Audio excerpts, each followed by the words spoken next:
अस्सलाम वालेकुम दोस्तों, मैं हूं आसिफ अली और आप देख रहे हैं आसिफ अली टीवी। हम अपनी डेली लाइफ में लातादार चीज़ें जाने अनजाने में इस्तेमाल तो कर जाते हैं, मगर हमें ये नहीं पता होता कि आखिरकार ये फैक्ट्री में बनी कैसे हैं।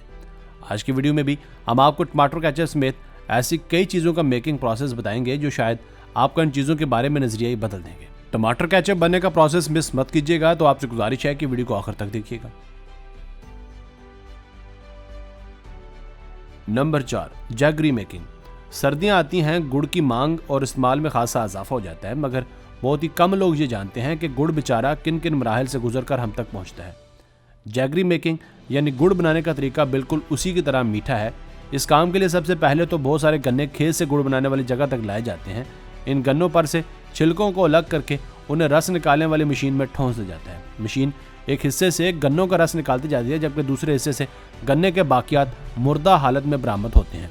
इन बाकियात को ज़ाया नहीं किया जाता, बल्कि उन्हें धूप पर सूखने के लिए डाल दिया जाता है। गन्ने का जो रस निकला है उसे एक बड़े से कंटेनर में एक छाननी की मदद से छान लिया जाता है।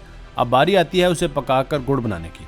आग जलाने के लिए गन्ने के वही बाकियात जो धूप में सूखने के लिए रखे थे, उन्हीं का इस्तेमाल किया जाता है। मतलब इस घर को आग लग गई घर के चिराग से।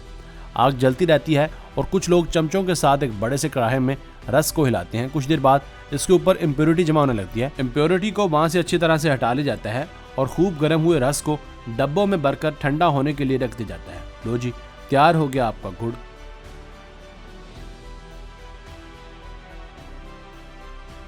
Number 3, tomato ketchup making. Fast food को बिना केचप के खाना ऐसा ही है जैसे इंसान वहां खारिश करे जहां हो ही ना रही हो। मतलब बड़ा रूखा और अजीब सा लगता है, मगर टमाटो केचप बनने का प्रोसेस जानकर आप दंग रह जाएंगे। इस काम के लिए सबसे पहले तो टमाटरों को खेत से फैक्ट्री तक लाया जाता है। इस बात का ध्यान रखा जाता है कि टमाटर्स आला किस्म के हों और उनमें कोई ख़राब पीस ना आ जाए। इसके बाद इनको कन्वेयर बेल्ट पर डालकर गर्म पानी में तब तक गर्म किया जाता है जब तक उसकी ऊपरी सतह इंतहाई नरम ना हो जाए। फिर इनको पानी में से निकाला जाता है और इस नरम हुई सतह को एक ऑटोमेटिक मशीन छील कर टमाटर से अलग कर देती है। ये छिले हुए टमाटर्स आगे वर्कर्स के पास पहुंचते हैं और उनमें से ख़राब टमाटर्स को एक बार फिर से बाकी से जुदा कर लिया जाता है। आखिर में इन टमाटोज़ को अच्छी तरह से क्रश करके कीमा या यूं कहें कि केचप बनाया जाता है।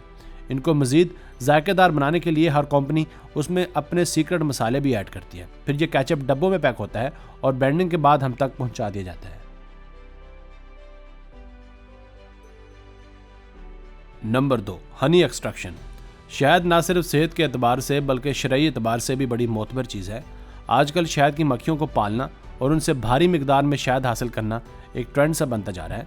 इस काम के लिए सबसे पहले तो उस जगह का इंतखाब किया जाता है जहाँ बहुत सारे फूल हों, ताकि मक्खियाँ उन फूलों का रस चूस कर शहद पैदा कर पाएँ। इसके बाद लकड़ी के डिब्बों में मक्खी के आर्टिफिशियल छत्ते बनाए जाते हैं। इस काम के लिए पालतू मक्खियों का इस्तेमाल किया जाता है। ये मक्खियाँ सारा दिन आसपास के फूलों से रस चूसती हैं और इन डिब्बों में आकर शहद पैदा करती हैं। एक ख़ास अरसे के बाद जब शहद की मिकदार इन डब्बों में काफ़ी ज़्यादा हो जाती है तो शहद की मक्खियों को वहाँ से हटाकर उन डब्बों को फैक्ट्री में मज़ीद प्रोसेसिंग के लिए भेजा जाता है। फैक्ट्री में इन डब्बों में से शहद के छत्तों को बाहर निकाला जाता है जिनके साथ शहद चिपका होता है, और फिर इन्हें घूमने वाली एक मशीन में डाल दिया जाता है जहाँ ये बड़ी तेज़ी से रोटेट होते हैं और शहद इनसे अलग होता रहता है। इस मशीन की दूसरी साइड से वो शहद बाहर निकल आता है और फिर इन्हें जार्स में भरकर बाजार में फ़रोख्त के लिए भेज दिया जाता है और छत्ते वापस से डब्बों में लगाकर उनको पुरानी जगह पर रख दिया जाता है जहाँ मक्खियाँ फिर से इस नेक काम में लग जाती हैं। Number 1, sugar making process. चीनी का इस्तेमाल तो हमारी रोज़मर्रा ज़िंदगी का एक अहम हिस्सा है। वैसे इसने शुगर की मरीज़ों में भी काफ़ी इजाफा किया है, पर क्या करें, इसके अलावा हमारा गुजारा भी तो नहीं। आइए अब आपको एक झलकी दिखाते हैं कि खेत में खड़ा 5-6 फुट का गन्ना बारीक बारीक सफ़ेद दानों में कैसे बदला जाता है।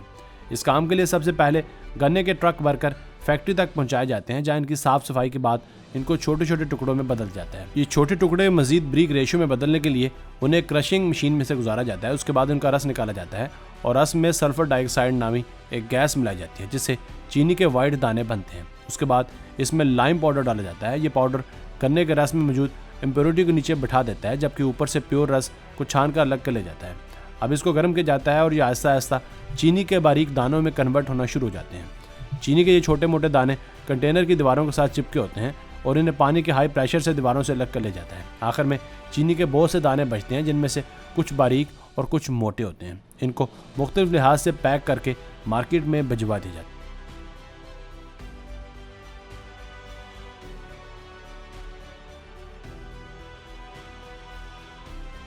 तो बस यहीं तक थी आज की वीडियो।